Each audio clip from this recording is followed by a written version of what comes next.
महाराष्ट्रातील number 1 TV channel आवाज TV, आवाज आपल्या सर्वांचा।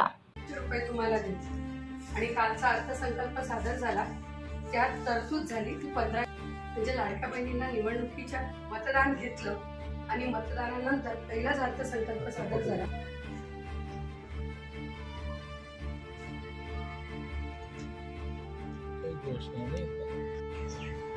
आज उद्धव बाळासाहेब ठाकरे शिवसेनेच्या वतीने धुळे जिल्हा इथे कलेक्टर ऑफिसला कलेक्टर साहेबांना, पापडकर साहेबांना आज आम्ही निवेदन दिलं।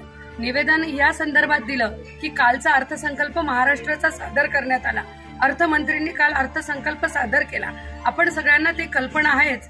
पण काल ज्या वेळेला आपण बघितलं निवडणुका होत्या, महायुती सरकारने आपल्या वचननाम्यात, जाहीरनाम्यात व भाषणात मोठ्या मोठ्या घोषणा केल्या की आम्ही महिलांना आतापर्यंत 1500 देत होतो, पण आम्ही सत्तेत आल्यानंतर 2100 रुपये देऊ, ही घोषणा महायुती सरकारने केली होती। आणि मुख्यमंत्री, उपमुख्यमंत्र्यांनी त्यांच्यावर भरपूर असं मतदान घेतलं। पण काल अर्थसंकल्प महायुतीचं सरकार बसलंही आणि काल अर्थसंकल्प सादर करण्यात आला।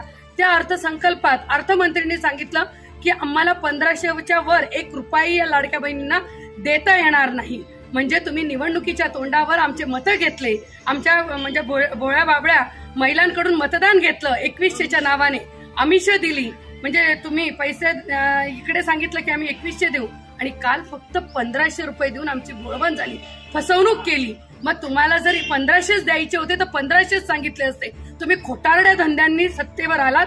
म्हणून आज आम्ही उद्धव साहेबांच्या शिवसेनेच्या महिला आघाडींनी कलेक्टर साहेबांना निवेदन दिलं।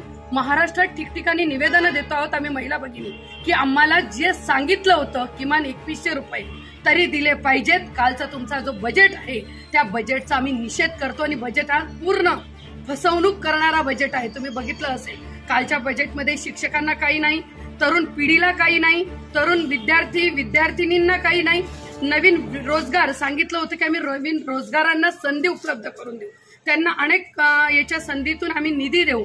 पण कालचा अर्थसंकल्प हा फसवा अर्थसंकल्प आहे आणि तुम्ही आधीच बातम्या बघितल्या असतील, त्याच्यात म्हटलेलं आहे की कालचा हा अर्थसंकल्प हा इतक्या वर्षाचा अर्थसंकल्पापेक्षाही शून्य असा घाणेरडा अर्थसंकल्प काल मांडण्यात आलेला आहे। या अर्थसंकल्पाचा आम्ही निषेध करतो, कारण की आम्हा माता भगिनींना किचनसाठी सुद्धा लागणाऱ्या साहित्यावर सुद्धा काहीही कुठेही सूट दिलेली नाहीये। म्हणून आज आम्ही या संदर्भात निवेदन दिलेलं आहे। रोजच्या ताज्या घडामोडींसाठी आवाज टीव्हीला सबस्क्राईब करा आणि बेल आयकॉन प्रेस करा।